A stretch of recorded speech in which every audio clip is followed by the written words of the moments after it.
Hola gente de YouTube, ¿cómo están? Bueno, en este video vamos a hablar sobre informática y sobre una ley polémica que han aprobado en California que va a salir en vigencia el año que viene, en el 2027, y que podría afectar al resto del mundo porque esto se trata de los sistemas operativos. Así hablamos de los sistemas operativos: Windows, Linux, macOS, incluso Android y cualquier otro sistema operativo conocido. ¿Qué dice esta ley? Que un usuario de un sistema se tiene que identificar. ¿Y de qué manera tiene que pasar esto? El sistema operativo tiene que tener un programa que exija la identificación del usuario. ¿Por qué se hace esto? Es para proteger a los menores, ¿cierto?, del acceso a contenido que no es, que es para adultos. Ese, digamos, sería el propósito. Pero también, obviamente, algo que se discute, que es justamente la vigilancia que se está haciendo a través de los sistemas informáticos, que parece que no tiene techo, que avanza, avanza, avanza y avanza. Y esta gente, obviamente, que son las corporaciones como Google, Microsoft y Apple, todos los que están ubicados ahí en California, porque todas estas empresas están operando ahí en California.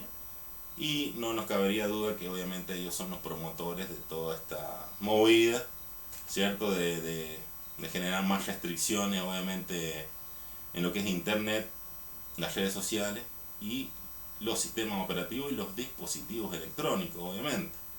Pero bueno, este video obviamente va a ir centrado también con un carácter más, podría decir, de aficionados de Linux. ¿Por qué? Porque obviamente sabemos que Linux, a diferencia de sistemas como Windows, sistemas como Chrome OS, que es un sistema operativo creado por la empresa Google, o los sistemas operativos que son de Apple, como Mac OS o iOS en los celulares, iOS X, y cualquier otro sistema que sea de una empresa, que sabemos que el código suele ser, no es abierto, o sea que nadie puede ver el código y nadie puede modificar el sistema, obviamente. Google, por ejemplo, bueno, sacaba Android, que Android es de código abierto, pero obviamente que el Android comercial tiene ciertas privaciones en el código. Y obviamente que una cosa obviamente es el código abierto y otra cosa es el software libre, porque el software libre es digamos, es la licencia que tiene Linux, que es GPL, en donde el código se puede publicar y está abierto a que cualquiera lo pueda modificar. Así que prácticamente sería como algo, para decir en ciertas palabras, resumen, software gratuito, vamos a decirlo así. Y confiable, obviamente, porque uno puede leer el código y puede, obviamente, saber qué tipo de programa es y qué es lo que hace. Cosa que no pasa, obviamente, con sistemas operativos como Windows o los sistemas operativos de Apple. Así que, bueno, esta ley de California es polémica porque podría afectar al resto del mundo. Uno dice, bueno, esto se aplica en California solamente, pero ¿qué pasa? Si los sistemas operativos tienen que adaptarse a California, esto va a arrastrar al resto del mundo. Y también cabe la pregunta si en el resto del mundo no van a aplicar las mismas medidas. O sea, que los sistemas operativos como Linux van a estar obligados a generar un código, lo más probable privativo, ¿cierto?, en un sistema que es de software libre, en donde tengan que identificarse los usuarios. Y Linux, que se ha enfocado muchísimo en la privacidad, va a violar justamente este principio y vas a tener un programa que va a operar en tu computadora y no vas a saber qué es lo que hace y probablemente tengas telemetría y nada. Obviamente que esto es un atentado contra la libertad del software y un atentado contra las libertades individuales, obviamente. Obviamente que por ahí siempre está la excusa. Uno dice, sí, la protección a los menores, pero bueno, a veces una excusa a veces siempre sirve para implementar algún interés corporativo o gubernamental, obviamente, porque los gobiernos también se benefician con la información de los usuarios. A ellos les interesa muchísimo saber quién es el que está usando el software y saber todos los movimientos que está teniendo esa persona en el software. Ellos recopilan información y de ahí pueden obviamente vigilar a la sociedad, y les sirve también para saber los patrones que tiene la sociedad, ¿cierto? Respecto a lo que publica, lo que consume, etcétera, etcétera. Eso sirve a las empresas obviamente para saber qué van a vender, y los gobiernos también para saber cómo la sociedad piensa y hacia dónde se va. Así que nada, esto obviamente que es una cuestión comercial, porque la política también se ha vuelto comercial. Y bueno, y también entran otras cosas en juego, obviamente como la seguridad nacional, en donde se sabe que bueno, que a través de los sistemas informáticos también se cometen delitos de muchos tipos. Y bueno, obviamente lo que quieren obviamente es prevenir ese tipo de delitos, y se han avanzado muchas leyes sobre la informática. Incluso acá en Argentina se han aprobado leyes. Y bueno, esto de la informática, la tecnología ha avanzado tan rápido, porque la computación es algo muy nuevo, y obviamente que estamos en una sociedad que está tratando de adaptarse a la tecnología de manera demasiado rápida.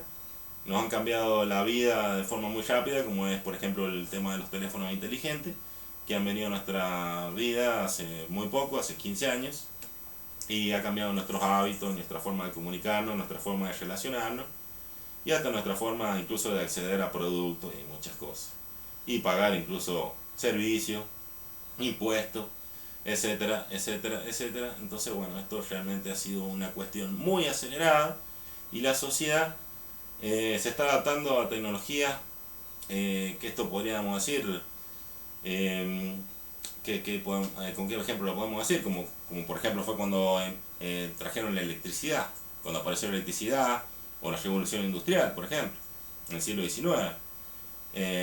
Cambió las reglas totalmente del mundo, y bueno, yo creo que estamos en un momento demasiado parecido, y bueno, estos son los dilemas que se está planteando el mundo respecto a esto, pero bueno, nos vamos a centrar justamente en esta ley que ha sacado California. Y bueno, para ir más o menos a algunos temas, por ejemplo Linux. ¿Qué dijo Microsoft sobre Linux en los 2000? Dijo que Linux es un cáncer, lo dijo. Bueno, 15 años después, Microsoft dijo, Microsoft ama a Linux. Eso fue lo que dijo. Y hoy estamos en el 2026, ¿y qué es lo que nos encontramos? Que Linux sigue siendo un cáncer. Entonces, ¿qué pasó? Siguen persiguiendo a Linux. En realidad Linux, nunca Microsoft amó a Linux, en realidad. No, directamente se ha beneficiado de Linux. Porque sabemos que el software libre, el aporte de muchos programadores, han aportado en el desarrollo de los sistemas. Y nada, eso ha beneficiado a las empresas también.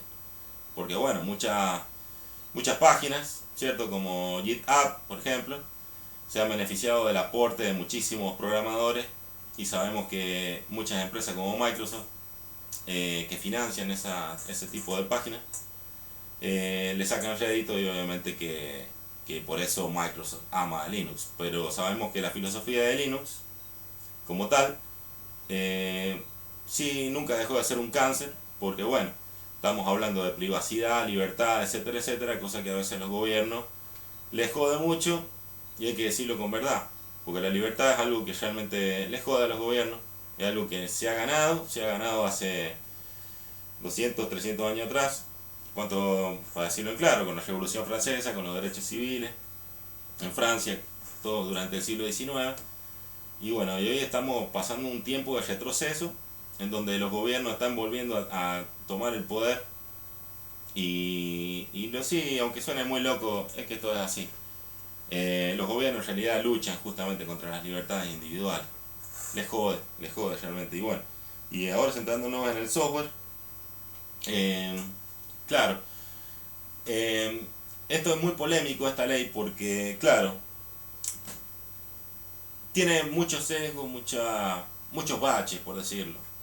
Por ejemplo, la ley de California dice todos los sistemas operativos están obligados a pedir la identificación a un usuario. Si no lo hace, ¿qué va a pasar? Le van a meter multas millonarias.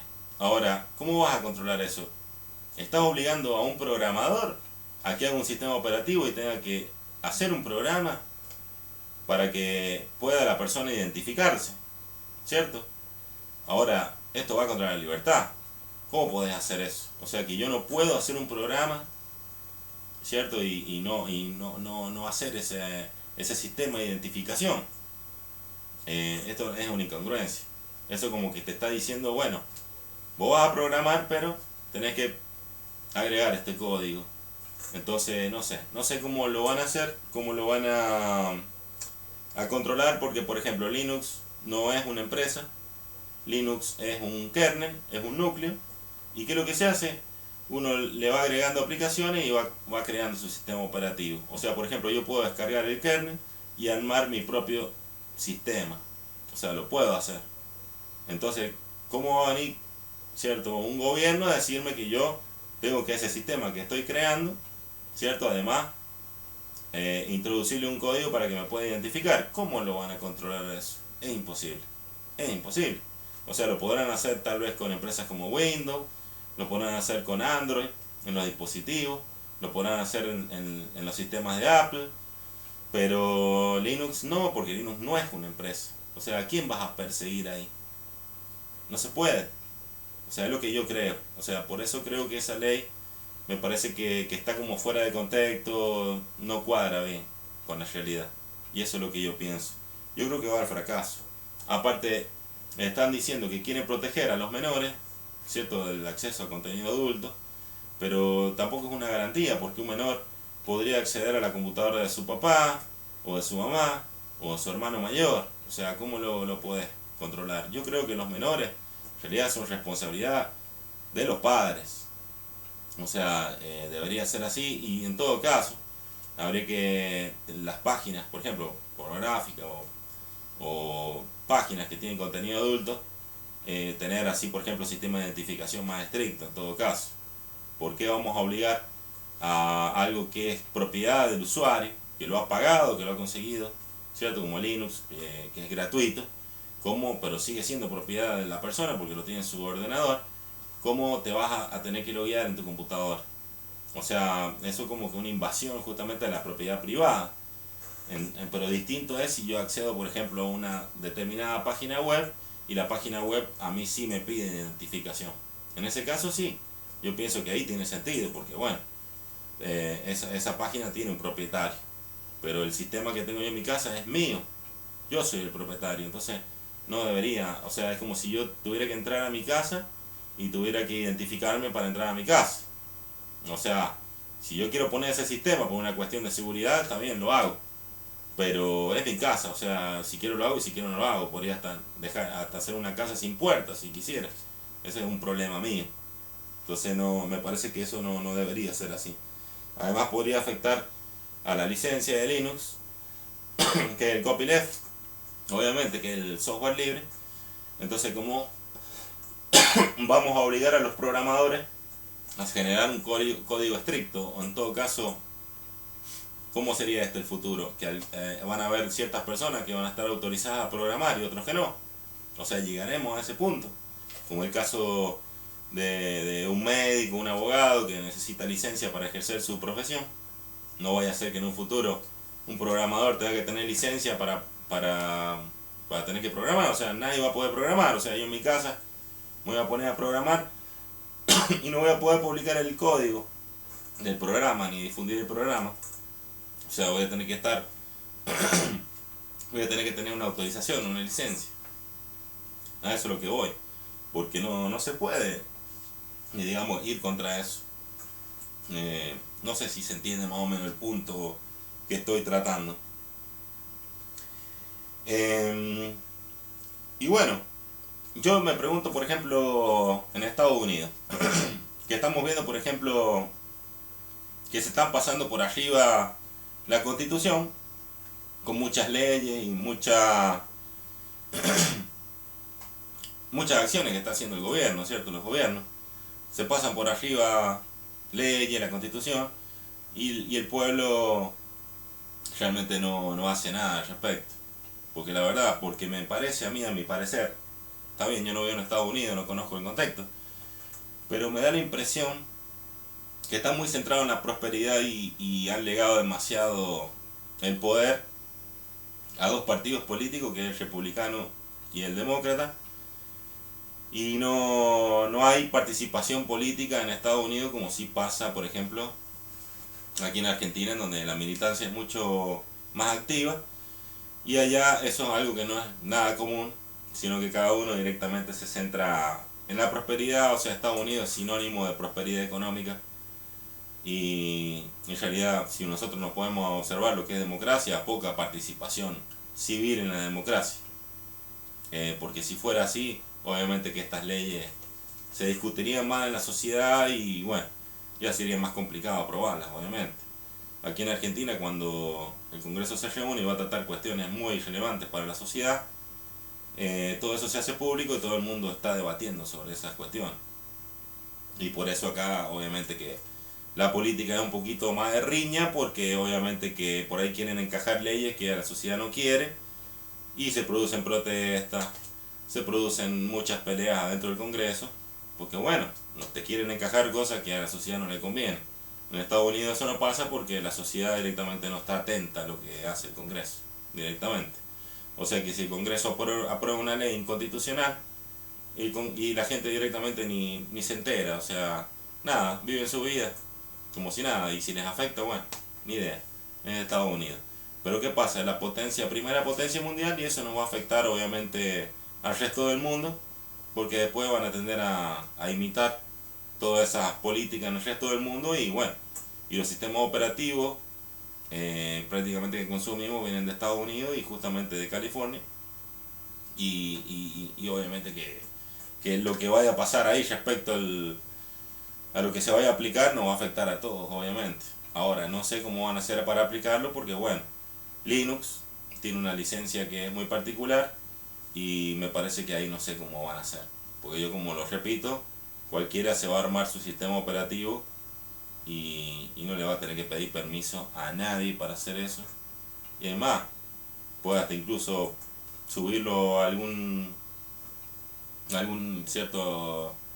servidor, algo, y la gente puede descargar el sistema operativo de ahí, lo va a tener y se va a saltear por arriba toda esa normativa que quiere implementar el estado de California con los sistemas operativos. Así que bueno, aquí tengo conmigo un amigo, Lucas Llano, y bueno, él se ha formado un poco en política, ha participado en política, y bueno, quería justamente preguntarle específicamente si quería hacer algún aporte, algo, porque bueno, hablaba de que en Estados Unidos la democracia es muy particular, es bipartidista, y bueno, se puede observar obviamente que hay poco control de la sociedad civil, de lo que pasa obviamente en el gobierno, y bueno, hice el contraste con Argentina, de por qué acá hay tanta riña y protesta, que eso a veces está mal visto a nivel internacional, pero es que pasa justamente porque aquí la sociedad se compromete más políticamente, está más activa. En cambio, en esos países da la sensación de que parecería más de cartel la democracia, me parece, ¿no? Bueno, antes que nada, gracias por la invitación, Mauri. Y mira, yo, como bien decías vos, nosotros no vivimos en Estados Unidos, pero lo que entiendo del asunto es que en términos generales y históricos, Estados Unidos siempre fue potencia, ¿no? Y por lo general las sociedades funcionan cuando eh, las libertades funcionan, ¿no? En teoría, las libertades, ¿no? No. De todo es relativo. Pero acá muchas leyes se han aprobado históricamente y no han influido en el bolsillo de la gente, y bueno, y han pasado igual, ¿no? Es distinto la movilización que puede generar una sociedad que está pasando determinada necesidad, a una movilización que no les está afectando el bolsillo directamente o indirectamente. Quizás pueda pasar por ahí. Por otro lado, también la politización de Estados Unidos es distinta, es decir, hay contextos diferentes, culturales, en cada región, en cada país que varían, ¿no? Hay similitudes en Latinoamérica, pero hay grandes diferencias culturales desde el punto de vista político, aunque se hable de democracia en todos lados, eh, que hacen a un tema complejo eh, como lo es entender la democracia y la participación política. O sea, Estados Unidos, como bien decía, históricamente siempre ha tenido, ha funcionado solo, y cuando la máquina funciona muchas veces no le das importancia qué sé yo, si es gris, si es verde, si es negra. La máquina funciona, entonces no hay problema. Y eso traducido a nosotros quizás tenga que ver con otras cosas, es decir, quizás históricamente, bueno, los partidos centrales de Estados Unidos, el demócrata y el republicano, son centralidades que han generado quizás las élites del poder que gobiernan detrás y que son los que financian todo el movimiento del desarrollo de las campañas presidenciales y de las estructuras jerárquicas de la política en Estados Unidos. Eso, las grandes élites que siempre se habló, ¿no? Ah. Como en todos lados, porque acá también tenemos... Sí, hemos sacado un modelo parecido al que ha tenido Inglaterra, lo han copiado. En Inglaterra siempre ha sido bipartidista. O sea, históricamente Inglaterra, cuando digamos surge, por ejemplo, la Revolución Inglesa, lo que estamos hablando del siglo XVII, se dividía la Cámara en dos partes, que tenías, por ejemplo, que eran los nobles, ¿cierto? Y tenías los que eran los comerciantes, por decirlo, ¿cierto? Los burgueses. Claro. Entonces, bueno, esa estructura viene de Inglaterra en realidad, viene del siglo XVII, y eso ya lo tenemos obviamente con toda la movida que hubo con Oliver Cromwell, después Guillermo de Orange, que él fue el rey, o sea, el que derrocó a Carlos, el rey Carlos, que era católico, y bueno, este rey protestante renunció justamente a digamos, su poder ejecutivo, o sea, legó prácticamente todo el poder al parlamento. O sea, antes el rey tenía un poder más de facto, ¿cierto? O sea, era un poder más ejecutivo, o sea, capaz que era como un país presidencialista.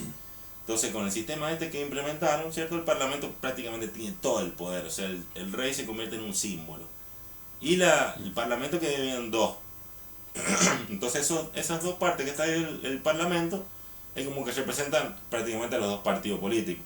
Entonces, Estados Unidos yo creo que ha sacado el modelo inglés, y por eso que es un sistema democrático bipartidista. Pero claro, Estados Unidos, a diferencia de Inglaterra, es un país presidencialista, ¿cierto? O sea, el poder ejecutivo tiene mucho poder. En cambio, en Inglaterra obviamente que no es así. O sea, el rey, que sería el poder ejecutivo, es un símbolo. O sea, directamente se manejan con el parlamento elige el primer ministro, y si el primer ministro también lo pueden deponer perfectamente, el parlamento. Pero bueno, en países como Estados Unidos eso no pasa.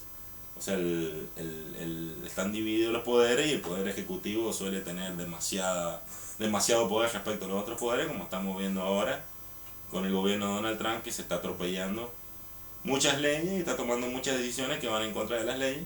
Como por ejemplo, me dicen que la guerra que ha hecho en Irán, que tenía que ser consultada, ¿cierto?, en el Congreso, y el tipo no lo ha consultado. O sea, ha tomado su decisión de ir a la guerra, y la ley dice que eso tenía que pasar por el Congreso. Y no fue así. El tipo no hizo pasar por el Congreso a la población, y directamente mandó el ejército a Irán.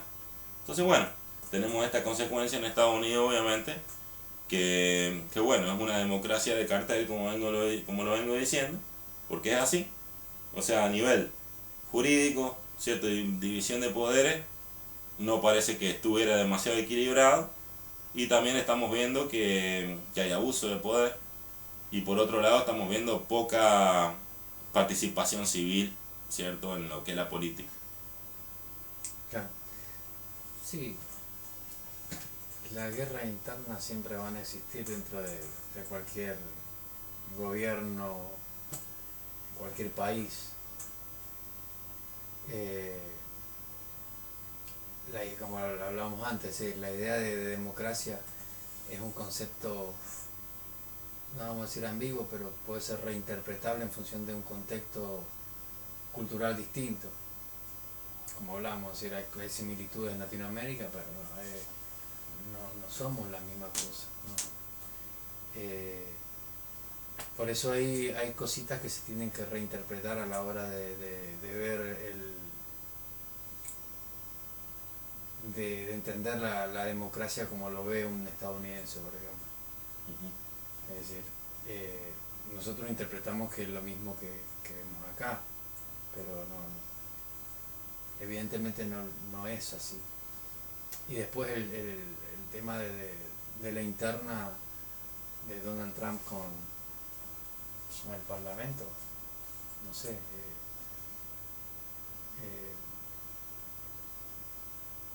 puede ser también una pantomima de la parafernalia esta del ruido. No. Sí, a veces es interesante hacer ruido porque dentro del sistema hay un circo que alimentar y movilizar para generar otro tipo de cosas. Sí, muchas veces pasa eso. Y claro, no tenemos, por ejemplo, o sea, pensando, por ejemplo, en una cuestión que ahora hay demasiada información, entonces la gente se entera más rápido de todo, hay más participación también de la gente a través de la tecnología, entonces también podemos observar, si no fuera un intento, por ejemplo, de la élite norteamericana, ¿cierto? Justamente de restringir más, por ejemplo, o acostumbrar a la gente, ¿cierto? Un liderazgo fuerte, y tratar de pasar a un sistema, cierto, político, en donde haya más restricciones de las libertades o tenga demasiado poder un presidente, porque justamente se están planteando, obviamente, que está bien, las élites obviamente cuidan su poder, entonces no van a querer, obviamente, que ver la amenaza que pueda salir, porque uno dice el enemigo está afuera, está en otro país, pero sabemos que en política el enemigo está adentro. Está adentro y a veces es el mismo pueblo. Sí, entonces, siempre van a haber intereses, creo yo. O sea, claro. Siempre van a haber intereses en donde el personaje actual rinde culto a los intereses de determinado sector y el otro sector no, y así, bueno, de las élites estamos hablando, ¿no? No. O sea, porque para los que no saben, es decir, siempre todas las cosas se han gobernado por cierto sector minoritario de la sociedad que tiene un poder económico influyente sobre el que está escondido detrás de la sombra de los gobiernos. Exacto. No están enfrente, ¿no? Eso siempre ha existido. No, aparte estamos hablando de democracia, por ejemplo Estados Unidos, obviamente viene el caso de decirlo, y ha apoyado muchísimas dictaduras militares en el siglo pasado, y estamos hablando de una democracia que ha apoyado dictaduras militares, o sea, es muy paradójico. Sí, es raro porque a veces, o sea, vas para el lado que te conviene. Es decir, siempre los intereses de supremacía y los intereses económicos han sido el factor fundamental para esclarecer las cosas. Porque, bueno, bien estabas hablando sobre el control de la sociedad y el control de la sociedad, eso lo hablamos el otro día, son cosas que siempre, bueno, los que hemos vivido en los 90, en los 80, 90, 2000, hemos visto el proceso de cómo, por ejemplo, en Google uno entraba y accedía a mucha información que hoy en día está mucho más restringida. Claro. Que se habla de la Deep Web y... Claro, antes, por ejemplo, en los 90 no había diferencia entre la Deep Web y la web que uno consume normalmente. Claro. ¿Cierto? O sea, uno directamente entraba y claro, con la excusa de controlar, sí, digamos, la mala utilización de los servicios y garantizar al usuario, garantizarle su seguridad, porque la realidad, por supuesto, obviamente, es la excusa. Pero si vamos a la realidad, es un atentado contra la libertad en términos. Sí, yo entiendo obviamente, por ejemplo, o sea, por ejemplo, la cuestión, por ejemplo, de los menores, el uso de las tecnologías, porque yendo más allá también, o sea, no está solamente el tema de lo que puedan consumir en un computador, ¿cierto? En un dispositivo, sino está el tema también de qué salud le vamos a brindar a los menores en el uso de las tecnologías. porque estamos sabiendo que están habiendo muchísimos problemas, ¿cierto? En los jóvenes, ¿cierto? Con los que estamos hablando, déficit de atención, no sé cuántas cosas que han dicho, han diagnosticado, justamente porque, bueno, en el desarrollo de ellos se están desarrollando con un aparato, con una pantalla, permanentemente. Entonces, por eso digo, ¿por qué va a aplicar una ley para identificarse en una computadora cuando directamente es la responsabilidad de los padres? Tienen que decir, mira hermano, este dispositivo es para un adulto, hasta de cierta edad para arriba lo puede usar. Pasa es así, debería ser así. Yo creo que filosóficamente hablando nunca se le dio la prioridad a entender, más allá de los beneficios que tiene, ¿no?, la tecnología, que nos ha ayudado a un montón de cosas, sobre las consecuencias nocivas que tiene con el ser humano, o sea, sin ir al extremo de demonizarlo. Es decir, muchas veces no se quieren tocar los temas tabú para evitar una guerra sistemática con determinadas cosas que son funcionales al progreso de la sociedad, o en teoría son funcionales al progreso de la sociedad. Estamos hablando de la tecnología, ¿no?, de los medios informáticos y demás. Quizás por eso, digo yo, pero hoy se replantean leyes de restricciones de que está como lo que estaba diciendo de California, que es cierto, ¿no?, que eso no va a afectar a todos. Va a todo el mundo. Pero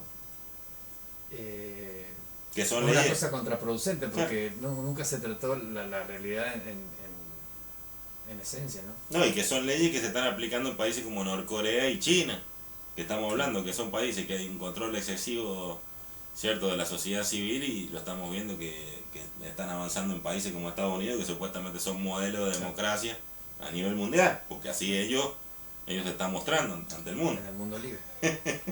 así que nada. Sí, es un tema de debate complejo, porque es cierto que la tecnología también mal utilizada, ser humano desde el punto de vista antropológico, la necesidad del contacto humano, pasamos cuántas horas frente a un celular. Bueno, son temas muy complejos que, como bien decías vos, es decir, 15 años. No, o sea, llevamos muy poco tiempo con tremenda tecnología, y la verdad que es como que el mundo no... Es como si hubiéramos hecho un salto a 2000 años hacia el futuro, vamos a decirlo de una forma hipotética. Sí, se entiende. Porque la verdad, o sea, entonces bueno, estamos adaptando a algo demasiado nuevo, y obviamente que esto es un desafío en todos los campos. Sí, lo que pasa es que no se lo replantea con un análisis serio, crítico, pero no estructurado, ¿no?, para esclarecer puntos que favorezcan a la creación de espacios.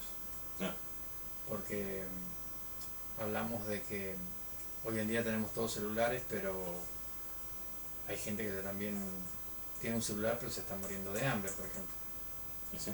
Pero tiene un celular y está ahí con su celular. Exacto. Entonces, una cosa no quita la otra, es decir, el beneficio de la información, el beneficio del entretenimiento y demás, la conexión, la conectividad. Pero bueno, es un tema de debate que es muy complejo, o sea, como decía vos, 15 años. Pero bueno, yo lo que espero, obviamente, que esta ley es lo que yo pienso, que la consideren inconstitucional y la veten.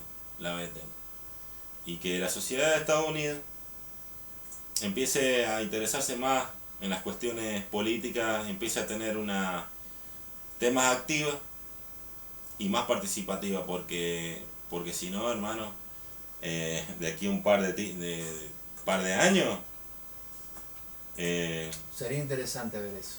Habrá que ver. Así que bueno, gracias Lucas, gracias por haber participado en esto. Con la mano. No, que un amigo el otro día me saludó así. No sé qué quiere decir. No, ni idea.